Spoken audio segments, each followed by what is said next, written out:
Bonjour à tous. Donc, je vais vous présenter les résultats du projet GOOT, qui signifie Gouvernance de l'eau sur terre coutumière en Nouvelle-Calédonie. C'était le seul projet de sciences humaines et sociales qui a été financé par le CRESICA entre 2019 et 2020, donc sur une durée de 2 ans. Qui a mobilisé quand même pas mal de chercheurs et d'intervenants, donc avec les différents instituts de recherche qui composent le CRESICA, là où il y a des sciences humaines et sociales, donc l'IAC, le CIRAD, à travers l'UMRGO, l'IRD, l'Université de la Nouvelle-Calédonie, et puis l'INRAE.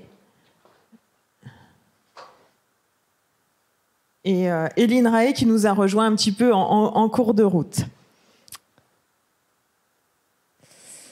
Donc, pour revenir un petit peu sur les origines du projet, donc travailler sur l'eau sur les terres coutumières, c'est venu en fait, comme souvent en sciences humaines et sociales, de l'observation de problématiques sociales.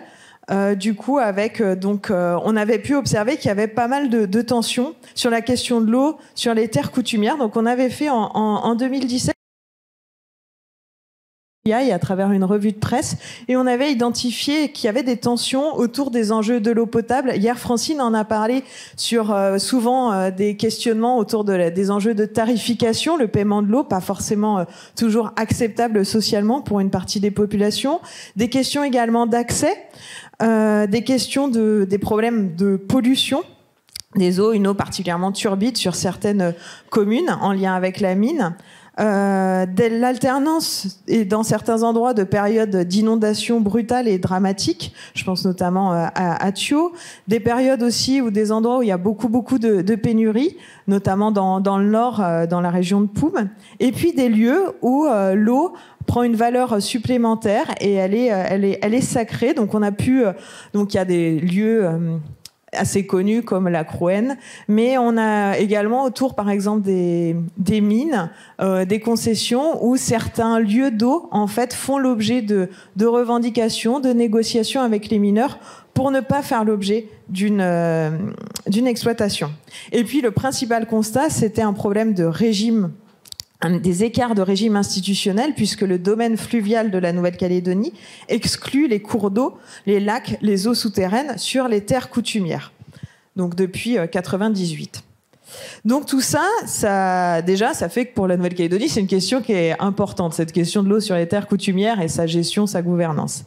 Et puis, en tant que chercheur, c'était également intéressant parce que ça fait écho directement à des enjeux internationaux, ceux des droits autochtones pour la propriété et l'accès à l'eau.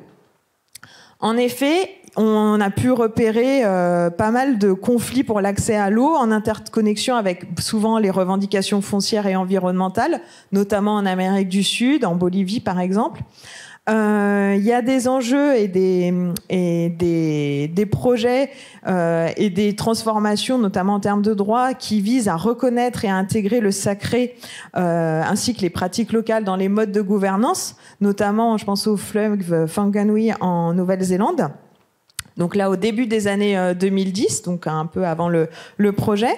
Et puis, pas mal de recherches, d'innovation, qu'elle ce soit juridique et en termes de gouvernance, sur la gestion des écarts entre les régimes institutionnels coutumiers et non coutumiers au Canada en particulier. Donc tout ça nous laisse penser qu'il y a plein de choses à regarder aussi à l'extérieur pour mieux comprendre ce qui se passe en Nouvelle-Calédonie. Et puis le projet GOOT, en tout cas cette opportunité de financement, elle faisait suite à un petit projet financé par le Fonds Pacifique qu'on avait décroché avec l'ANU et l'IRD pour travailler sur l'approvisionnement en eau potable dans le Pacifique. L'idée, c'était de comparer différentes îles.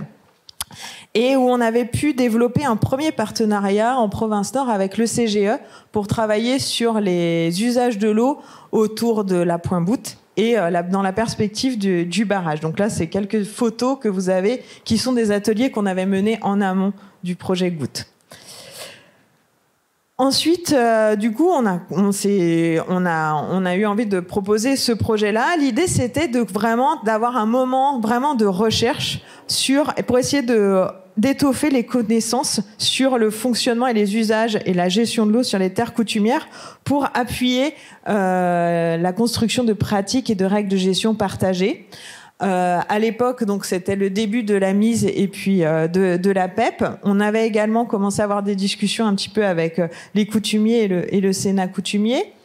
Il y avait des enjeux également d'essayer d'apporter des connaissances pour mieux comprendre les enjeux et les conditions d'acceptabilité sociale des grands ouvrages hydrauliques. On pense notamment au barrage de Point-Bout, à différents barrages hydroélectriques, mais également l'acceptabilité sociale de la tarification, par exemple. Faciliter la mise en place de dispositifs de concertation, donc dans la suite des travaux qu'on avait pu mener. Il y avait des questionnements autour de est-ce qu'on essaye d'identifier un référent eau pour faciliter les échanges avec les tribus, que ce soit pour les communes, les mairies, les provinces et dans le cadre de la PEP. Voilà, tout un travail un petit peu sur les outils de gestion qui soient plus appropriés par les acteurs et puis comprendre les usages, la diversité des liens à l'eau. Voilà, et puis des enjeux plus juridiques où là on est allé chercher les collègues juristes qui sont malheureusement plus présents dans la salle de l'IRD, donc je pense à Victor David en particulier. Et puis j'y reviendrai peut-être juste à la fin sur les liens eau-mine. Voilà, donc plein de perspectives et d'applications pour cette création de connaissances.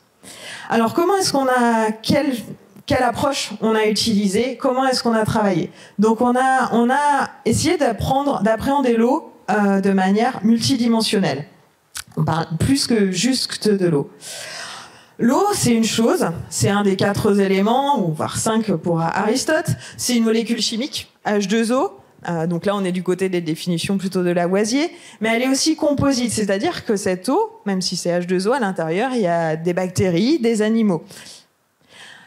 C'est aussi une ressource qui peut être économique. On va être plutôt cette fois-ci du côté de les gens vont nous parler d'eau moderne, qui va être souvent, on va le voir dans les enquêtes, opposée à une eau traditionnelle qui va être cette fois-ci une substance symbolique qui a un sens, qui est signifiante et qui va être culturelle. Au final, c'est une entité matérielle, mobile, fluide, et qui est à l'origine de paysages, à la fois de paysages et d'organisation sociale, ce qui s'appelle dans la bibliographie, dans la littérature scientifique, les waterscapes. Et puis, c'est également ce qu'on appelle dans l'approche acteur-réseau un actant, c'est-à-dire qui va être doté d'agencéité, de spiritualité et qui potentiellement, on le voit pour le fleuve Whanganui, d'une personnalité juridique. Donc sur le terrain, avoir cette approche-là, comment est-ce qu'on travaille? Eh bien, on a utilisé le modèle du cycle hydrosocial et à chaque fois, on a essayé sur chaque terrain d'étudier le processus social et naturel dans lequel l'eau et la société se transforment et justement articulent à la fois tout ce qui va être l'organisation sociale, les pouvoirs, l'eau, son aspect technique, chimique, les tuyaux, etc. Et puis sa composition et puis les aspects techniques. Et regardez comment tout ça se modifie. Plus concrètement, sur le terrain, ça se traduit comment en sciences humaines et sociales. Donc, à chaque fois, on a essayé sur chaque terrain d'avoir une approche historique longue et localisée pour essayer de comprendre les usages de l'eau et les transformations réciproques avec la société. On a travaillé à travers des entretiens, on a construit des cartographies à dire d'acteurs. Il y a eu plus de 150 entretiens qui ont été réalisés. Il y a eu un gros travail aussi d'archives, aux archives territoriales pour construire un petit peu cette histoire des réseaux, mais également des archives du Centre culturel Jibaou, où il y a eu un travail sur tout ce qui est tradition orale, réalisé par Sonia Grochin et les linguistes de l'université. Des travaux sur les photos aériennes, puisqu'on peut y revoir les traces des anciennes taraudières, et donc un travail très fouillé sur différentes communes, Yengen, VKP, Thio, Marais et Ponéréouin, c'était les principaux terrains. Ils ont été choisis un peu stratégiquement, parce qu'on avait un projet de 2 ans, c'est assez court, donc plutôt en partant sur les terrains qui étaient déjà historiquement maîtrisés par les chercheurs de l'équipe. On a travaillé donc vraiment dans une perspective de pluridisciplinarité, mais souvent on parle de pluridisciplinarité, on met les sciences humaines et sociales avec les sciences exactes. Là, c'est de la pluridisciplinarité au sein des sciences humaines et sociales parce qu'on a aussi des différences entre nous dans la manière de saisir nos objets. Donc on a travaillé, on avait 2 objets, la gouvernance de l'eau et les pratiques de gestion. Et on a essayé de regarder comment tout ça s'articulait. Donc en gros, pour faire simple, tout le travail sur les représentations, on voit pas très bien. Les valeurs de l'eau, c'était plutôt, on a mobilisé surtout les linguistes et les anthropologues de l'équipe, les usages et les savoirs locaux, anthropologues et géographes. Hop. Ensuite, du côté gouvernance, donc du côté plus des normes, de l'organisation des acteurs, des règles qui régissent ces pratiques de gestion. Donc là, on a mobilisé, on a réalisé des analyses de politique publique, des analyses institutionnelles avec les politistes, des aspects juridiques et réglementaires. Donc là, on a fait plutôt appel donc aux juristes. Et puis à chaque fois, on a essayé de mettre ça en perspective mettre ça en perspective de manière spatiale. D'étudier les différents types d'aménagement du territoire, de regarder comment ces pratiques de gestion se mettaient étaient mises en œuvre, les enjeux financiers également, donc avec notamment Caroline Lejar qui a coordonné le projet avec moi, donc qui est économiste et gestionnaire, et pour voir comment est-ce que tous ces éléments-là, on peut essayer, en tout cas, de proposer des pistes pour l'intégrer dans des dispositifs de concertation, d'apprentissage et de politique publique. Voilà. Donc les résultats. J'ai choisi... Alors, il y a beaucoup de résultats. J'ai choisi juste de vous en présenter quelques-uns qui sont sans doute les plus consolidés et les plus aboutis. On a d'abord tout un ensemble avec cette approche historique. Ça nous a permis d'identifier les continuités et les ruptures dans la gestion de l'eau en terre coutumière sur plusieurs communes, Poya, Yengen, Boyen, Thio et Poum. Où là, je vous présente donc ce premier schéma qui a été fait avant Goutte, mais qui a vraiment permis d'ouvrir et de structurer le travail qu'a fait Delphine Coulange sur Yengen. Où en fait, là, c'est un schéma qui montre l'organisation de la tribu de Nekliaï autour de la rivière avec tout un système assez sophistiqué de canaux et d'irrigation pour les taraudières irriguées avec des règles, des trous d'eau, des lieux d'eau très particuliers. Donc ça, c'était, on va dire, au tout début de la colonisation. Et puis, donc, une approche historique longue depuis la fin du XVIIIe siècle jusqu'aux années 2000, donc là le long de la Yengen, donc où on voit en fait les déplacements de population suite à l'arrivée des missionnaires et puis les déplacements liés à la colonisation, l'organisation autour des réseaux, donc schéma réalisé par Delphine Coulange sur Yengen.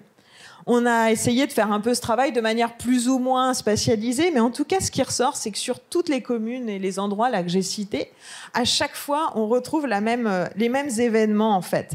Des déplacements précoloniaux, coloniaux, des révoltes, une colonisation, notamment religieuse, avec l'arrivée des missionnaires, qui a vraiment eu un impact très fort sur les savoirs locaux, ça a entraîné tout un ensemble d'interdits sur tout ce qui était la pharmacopée kanak et ce qu'ils appelaient les paniers magiques, dans lesquels il y avait des savoirs associés justement à la pharmacopée, mais également en fait des savoirs associés à l'eau.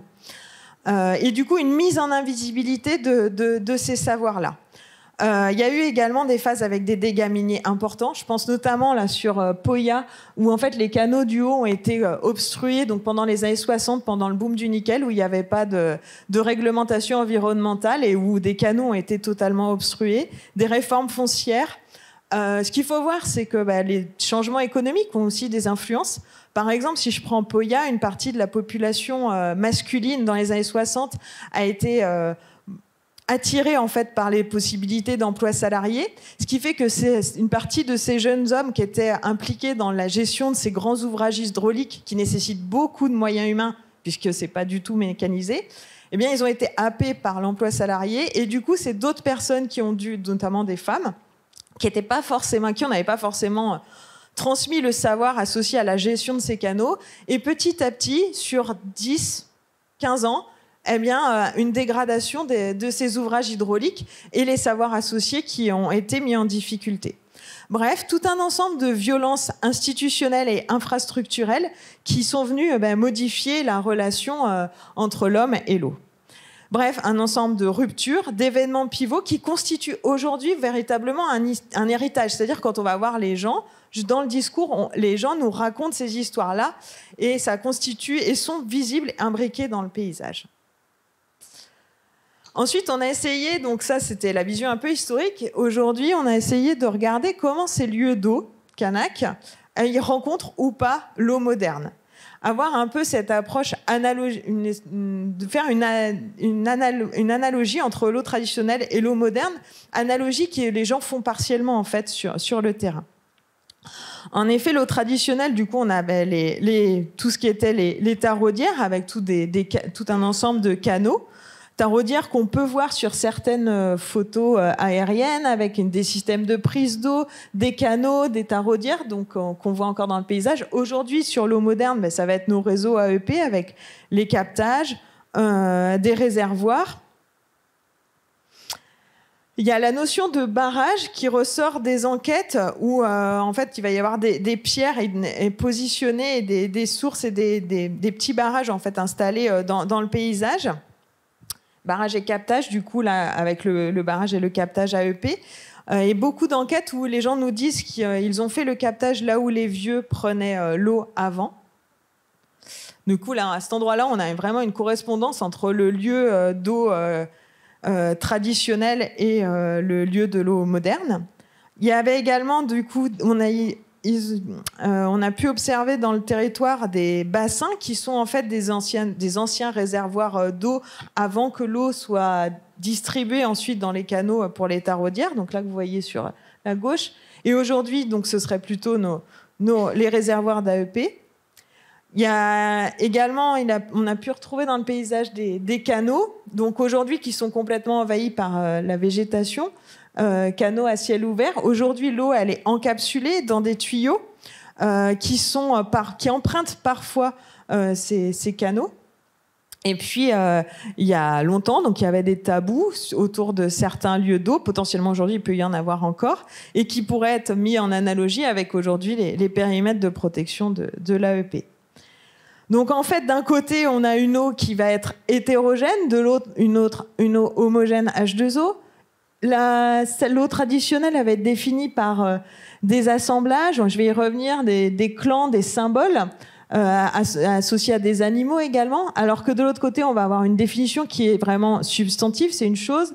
D'un côté, l'eau traditionnelle elle va être caractérisée, elle va avoir une caractérisation sociale, alors que sa caractérisation elle sera physico-chimique pour l'eau moderne. Des représentations holistiques, contrairement à une représentation va être juste biologique, une qualification qui va être contextuelle selon chaque lieu. Eh bien, on va avoir une définition de l'eau qui potentiellement va être un peu différente, alors que l'eau moderne va être associée à une mesure universelle. On va avoir des waterscapes, donc qui associent l'homme au paysage, à des bassins versants, des régimes hydriques qu'on peut tracer un peu partout dans le monde, alors que les waterscapes potentiellement vont être différents selon chaque territoire. Et une opposition partielle, mais entre bien commun et la possibilité de faire de l'eau une marchandise pour l'eau moderne. Bref, il faut que j'accélère. Donc ensuite, un petit point, je vais aller assez vite. Ça, c'était pour l'aspect, on va dire, représentation spatiale, les lieux d'eau, etc.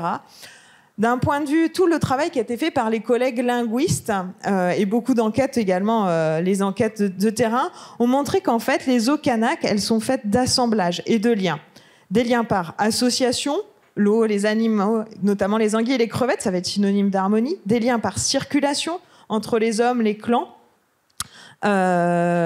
Des trous d'eau, des canaux souterrains qui sont parfois empruntés par certains animaux. Et du coup, en fait, les canaux, ça va être un lien entre les espaces et des clans. Des liens par correspondance, très connus, l'eau, le tarot, la femme et la fertilité. Des liens par filiation, avec des responsabilités affectées à certains clans de l'eau, parfois. Et des valeurs, les valeurs en fait associées à l'eau, eh bien, elles vont être différentes selon comment l'eau s'insère dans ces assemblages. Cet assemblage de terre, de clans, de personnes, d'événements, de cheminements. Et le sacré va naître justement de l'eau, de l'association de l'eau, de lieux, de clans et d'interdits. En bref, on a une eau quelque part qui parfois peut être un miroir de la société. Et ça, c'est vraiment intéressant pour revenir à nos tensions qu'on a identifiées en introduction. Par exemple, quand les gens disent « c'est mon eau », en fait, cette eau, elle est souvent parce qu'elle est associée à un foncier. Et donc, on l'a vu, quand le captage a été pris à l'endroit où le captage d'eau moderne est à l'endroit où les vieux prenaient l'eau avant. Mais c'est aussi sur une histoire plus récente, quand les réseaux ont été obtenus pour une compensation de pollution minière, ou que certains clans ont été mis à contribution pour accompagner l'installation des tuyaux en termes de main-d'œuvre, on va dire, la plus dans les années 70.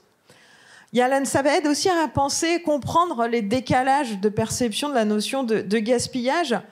Ça peut paraître complètement aberrant et ça pose plein de problèmes techniques en termes de gestion des réservoirs, mais le fait d'utiliser l'eau potable pour l'arrosage des jardins, il y a sans doute des choses à travailler en termes de sensibilisation et de communication, parce que peut-être que pour une partie de la population, quelque part, on a une analogie et que c'est un peu les mêmes réseaux, en fait, depuis ceux des taraudières jusqu'au réseau d'eau potable.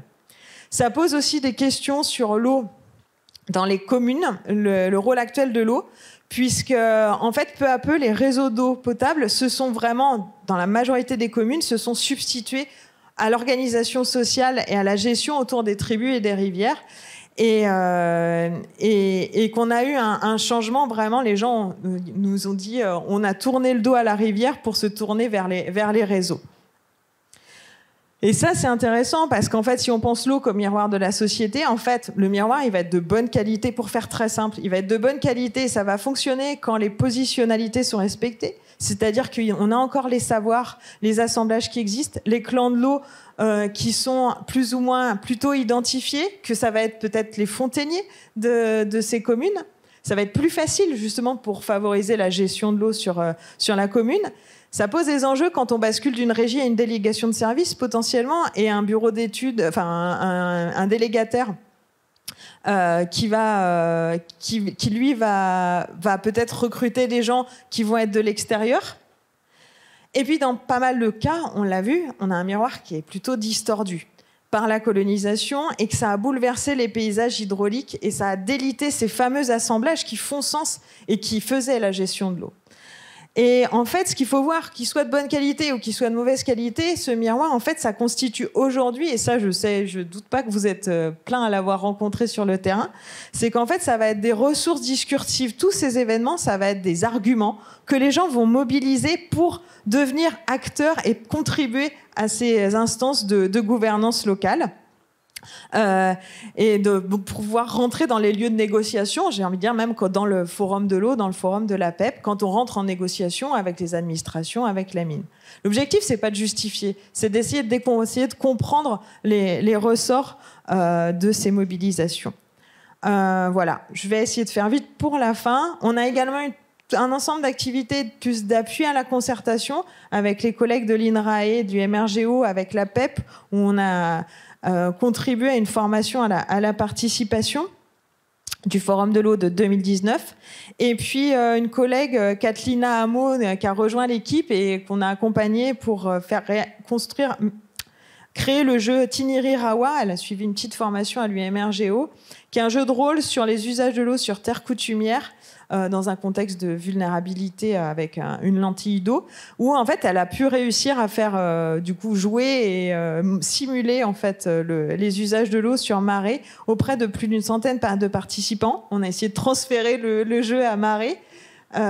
Du coup, auprès de services civiques qui étaient censés implémenter le jeu. Donc le modèle, en tout cas, est disponible à Marais.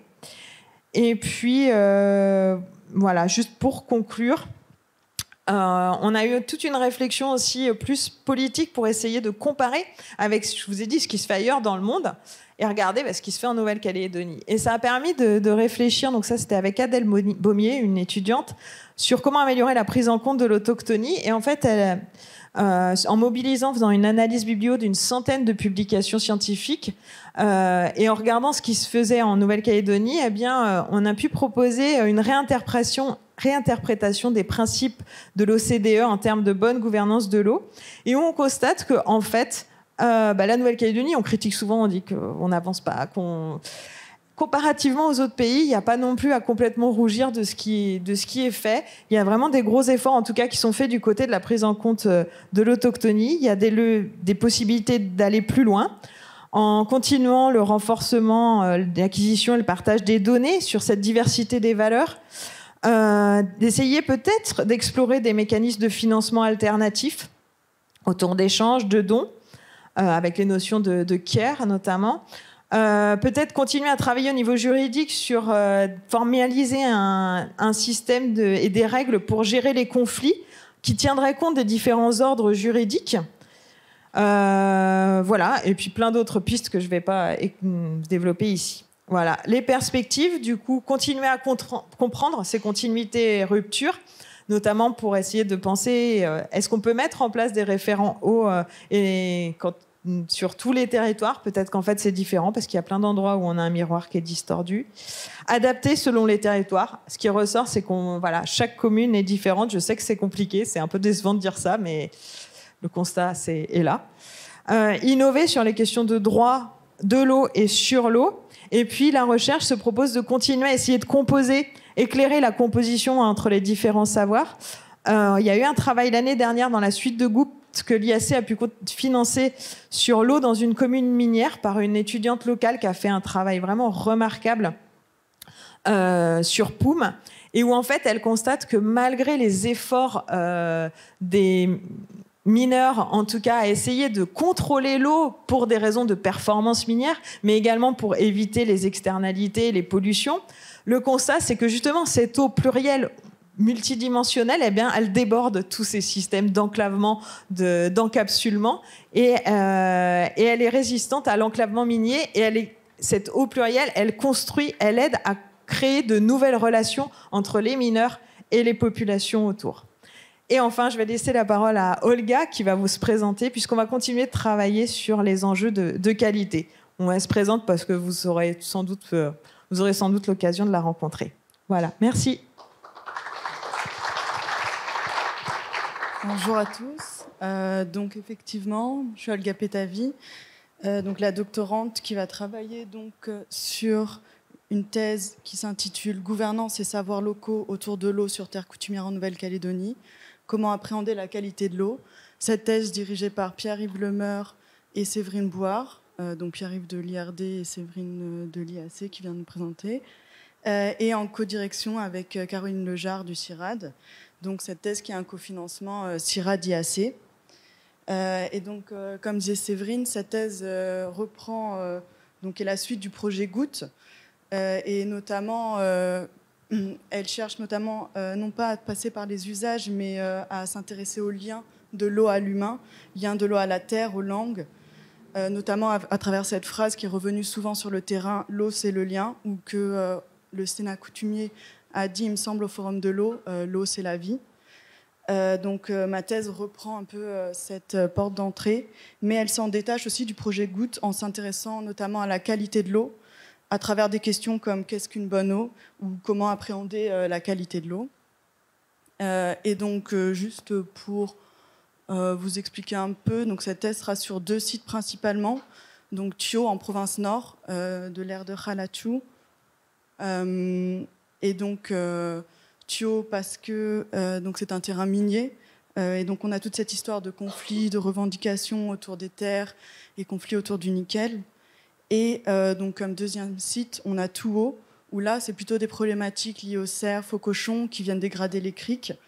Et notamment aussi, on a retrouvé des cas de leptospirose. Et donc ces 2 sites vont permettre de réfléchir et d'interroger les notions d'eau propre, d'eau pure, d'eau polluée, d'eau sale.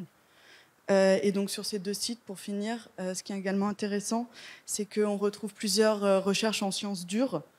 Et donc, comme cette thèse est sur les savoirs autour de l'eau et comment ils s'intègrent dans la gouvernance, ça va permettre d'observer les différentes formes de savoir, comment celles-ci dialoguent ou pas ensemble. Voilà. Merci beaucoup.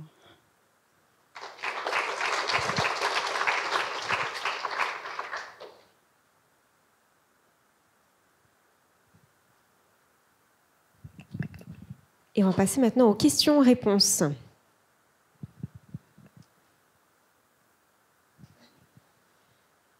Je sais que le café n'a pas encore été servi, mais c'est le moment, ne ratez pas l'occasion. Peut-être qu'on en a aussi dans le chat. Non, pas encore.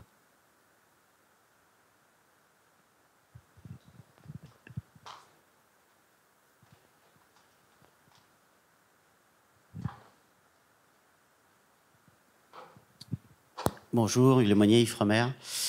Donc, je vais lancer la première question pour débuter la matinée.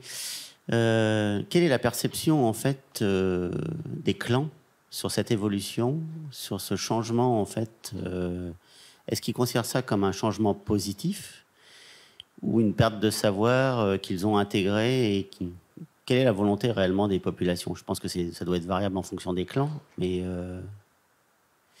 est-ce que ça fait partie de l'étude en fait?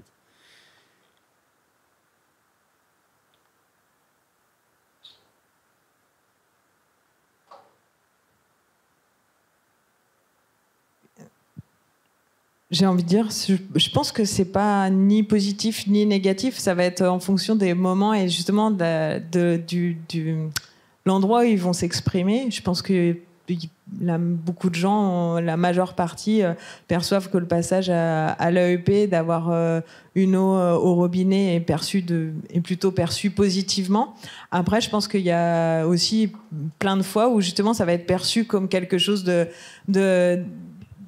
négatif, justement, cette histoire violente et une partie des pertes de savoir. Parfois, elle n'a même pas été, je pense notamment à Poya, le fait d'en parler, ça n'avait pas été forcément...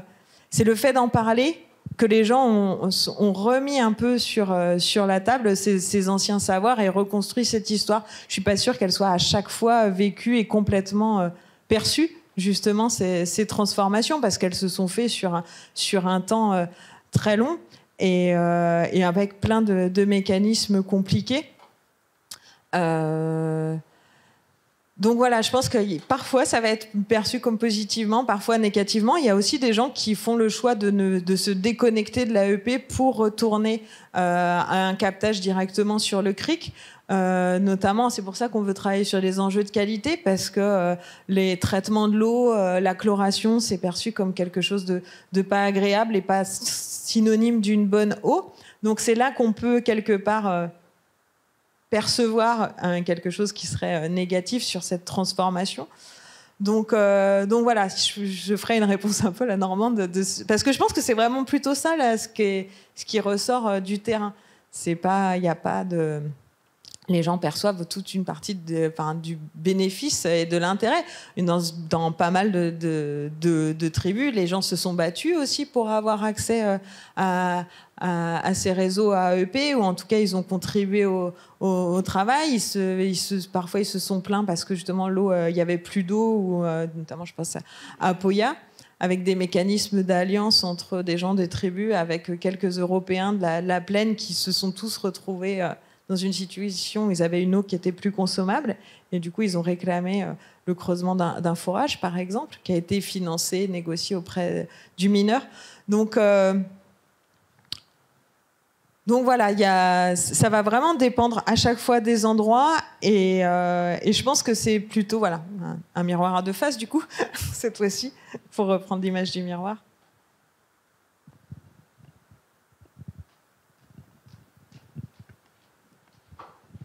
Merci. Donc Pierre-Yves Lemeur, IRD. C'est pas une question, c'est juste pour poursuivre dans la même direction. Ce que je trouve intéressant, c'est que on pourrait avoir l'idée qu'il y a un changement, c'est-à-dire il y avait une eau traditionnelle, on est passé à une eau moderne. Donc déjà, ce changement, il n'est pas forcément simple à analyser, parce qu'il est à la fois positif et négatif, comme l'a dit Séverine. L'eau, ça a été un enjeu politique très très fort au moment de la fin de l'indigénat, dans les années 50 en particulier, l'accès à l'eau. Donc de ce point de vue-là, l'accès à l'eau était vécu de façon positive. Après, la destruction de taraudières, des anciennes canalisations par la mine dans les années 60 a été vécue de manière négative. Donc il y a les deux. Mais ce qui est intéressant aussi, ce sera, je pense, un des aspects sur lequel Olga va pas mal travailler, c'est qu'on a parlé d'une pluralité de l'eau, une pluralité des savoirs. Et en fait, l'hypothèse à creuser en quelque sorte, c'est qu'il y a des usages pluriels aussi de l'eau, c'est-à-dire que les gens utilisent en même temps, pour parler macroniste, utilisent en même temps une eau moderne et des ressources traditionnelles, ont en même temps une vision de cette eau moderne, des enjeux de qualité, des enjeux d'analyse en laboratoire, etc. Et en même temps gardent le souci et la connaissance de sources qui ont été amenées par les anciens, etc. Donc c'est plutôt cet empilement d'usage et de savoir qui est intéressant à décrypter plutôt que l'idée d'un espèce de basculement radical en fait.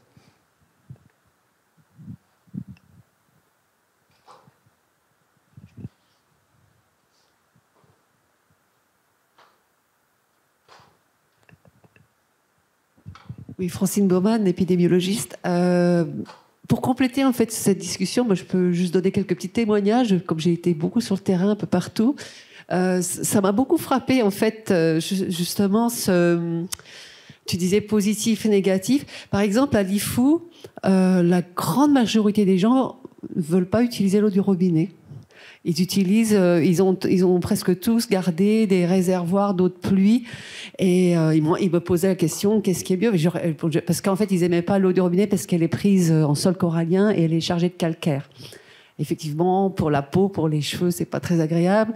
Pour les machines, ça fait des dépôts calcaires, etc. Et bon, et je pense qu'il manquait, et c'est surtout de l'information, beaucoup d'informations, parce qu'il manquait de cette information de potabilité, de ce que cela pouvait leur apporter comme qualité. Je leur expliquais que pour les réservoirs, il faut faire attention à ce qu'il n'y ait pas de bêtes qui meurent dedans, et que finalement l'eau du robinet était certainement meilleure plus sûre pour la santé.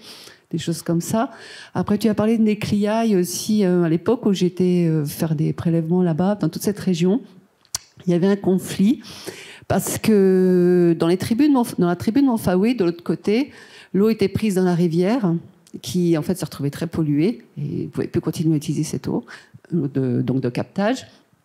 Alors qu'à Nécliaille, l'eau du captage est magnifique. Et donc, la commune avait décidé d'amener l'eau de Nécliaille jusqu'à Montfaoué. Et ça créait des gros conflits. Hein. Ils ont été obligés d'interrompre les travaux à côté de ça. Et puis voilà, d'une façon générale aussi, vraiment, ce qui revenait souvent, c'était le problème de la facturation de l'eau, qui pour eux, normalement, aurait dû être gratuite, quoi.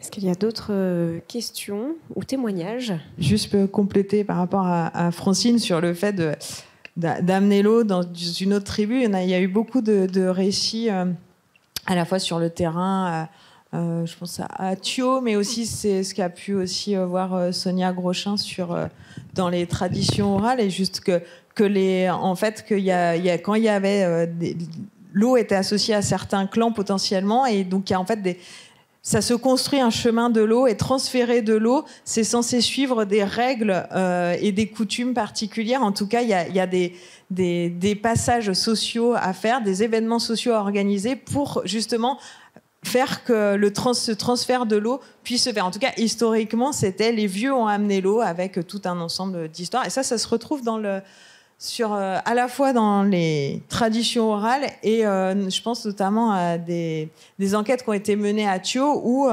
les clans qui ont été déplacés, pour partie, ils ont été pendant le déplacement, l'eau a été amenée et on nous explique, alors de manière sans doute parfois un peu symbolique, moi je ne saurais pas exactement, mais en disant le vieux est venu avec l'eau, ou on lui a donné l'eau pour qu'on puisse s'installer.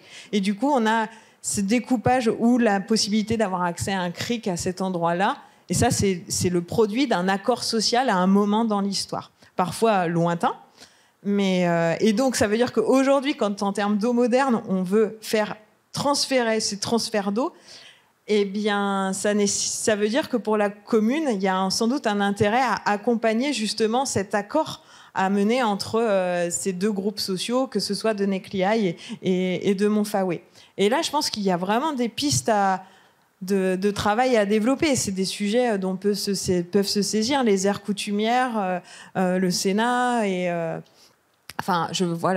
mon point de vue, je pense qu'il y a pas mal de choses qui sont faisables pour réussir à construire cette gouvernance un petit peu et gestion un peu hybride, notamment et de l'appliquer quelque part à l'AEP quand on est sur les terres coutumières.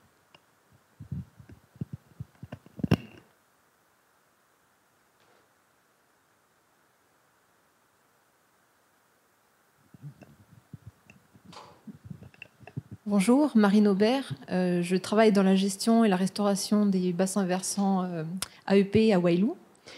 Et pareil, j'ai pas vraiment une question, plutôt un témoignage. Dans notre travail, on a essayé vraiment de respecter la légitimité des clans et des personnes sur les terres pour intervenir sur tous les travaux de restauration, de plantation, de régulation des espèces envahissantes, etc. Et ce qui nous a vraiment permis d'être assez efficace. Mais parfois, ça aussi, c'est arrivé rarement, mais c'est arrivé que ça joue au contraire contre nous. Et notamment, vous parliez de l'analogie potentielle entre les zones tabous et les périmètres de protection des eaux, ce genre de choses. Et justement, à partir du moment où c'est une zone taboue, les personnes vont complètement refuser d'intervenir sur ces zones-là, que ce soit pour planter un arbre ou tuer un cerf. Donc on va devoir s'adapter et déplacer le travail voilà, en fonction de ça. Donc même si on respecte au maximum l'autochtonie, comme vous disiez, de la gestion de l'eau, ça peut ne pas être forcément efficace.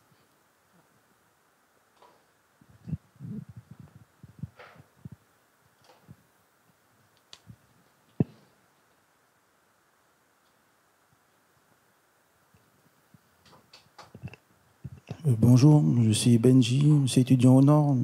Je fais du travail de terrain aussi, de reboisement sur la province Nord, dans la zone VKP. Et puis on fait des collectes aussi du patrimoine kanak, de l'oralité dans les tribus aussi au Nord. Et quand on parle de l'eau, on parle des bénéfices associés et de la collecte dans les lieux d'origine où ils ont été prélevés. Et sur les tribus, il y a toujours, dans la culture kanak, un trou d'eau, une rivière est rattachée à un clan, à un lignage. Et du coup, il faut passer par les instances coutumières, par les chefs de clan et les grandes chefferies, les districts, pour avoir accès à l'eau et pouvoir la distribuer. Mais parfois, les réseaux d'adduction en eau et de captage d'eau en province Nord, ils sont un peu... Avec l'âge, c'est des années 80-70, et je pense que tous les ans, il doit y avoir un bilan qui doit être fait par les chargés d'eau du gouvernement que je vois dans la salle, là, et pour qu'ils puissent rendre un état des lieux des captages d'eau dans la province Nord, sur tout le territoire. Je sais qu'il y a un seul référent au gouvernement sur la politique de l'eau, mais ça devrait être fait plus souvent pour voir l'état de santé de l'eau. Sur la zone VKP, avec l'activité minière et les anciennes mines qui n'ont pas été reboisées, il y a toujours des apports terrigènes dus à l'érosion des pluies et tout, qui remplissent les bassins d'eau et ça repart dans le réseau AEP, ça distribue de l'eau sale dans les robinets de la zone VKP. Et du coup, c'est une problématique sociale, environnementale à régler aussi. C'est tout ceci qu'il faut voir aussi. Puis, sur Poya aussi, l'eau elle est de très bonne qualité. Ça fait depuis des années qu'on n'a jamais payé l'eau aussi sur Vaud et Poya. On reste un peu sur la zone Vaud et Poya. On n'a jamais payé l'eau. On a fait du captage à la source directement dans les criques.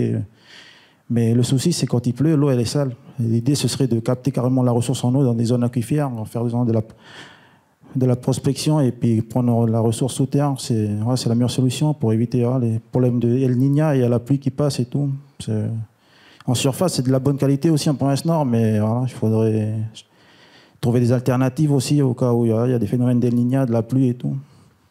Et je pense que c'est ça qu'il faut voir. Et puis, il faudrait aussi que les partages des bénéfices soient vraiment équitables entre les populations tribales et les communes, parce que si on parle de commerce équitable et tout, les communes devraient avoir la responsabilité de verser des royalties aux tribus où ils puissent de l'eau pour qu'il y ait vraiment un échange. Des fois, l'eau, on prélève, des fois, c'est sans autorisation. Et à la tribu, il n'y a pas d'eau, alors que la ressource, elle vient de chez eux. C'est un peu irrationnel. Des fois, il faut payer encore l'eau, alors que tu es dans ta tribu et tu dois payer le service rendu. Mais des fois, c'est un coût énorme. Mais on sait qu'on est dans un pays où il y a beaucoup d'inégalités salariales, où tout le monde n'a pas la chance d'avoir un travail, un boulot. Je pense que c'est toutes ces réformes-là. Il faudrait faire des assises de l'eau dans les communes du Nord et sur la Grande Terre pour parler de toutes ces problématiques sociales, environnementales, écologiques. C'est tout ce que j'avais à dire. Merci. C'est fort intéressant ce que vous nous montrez là.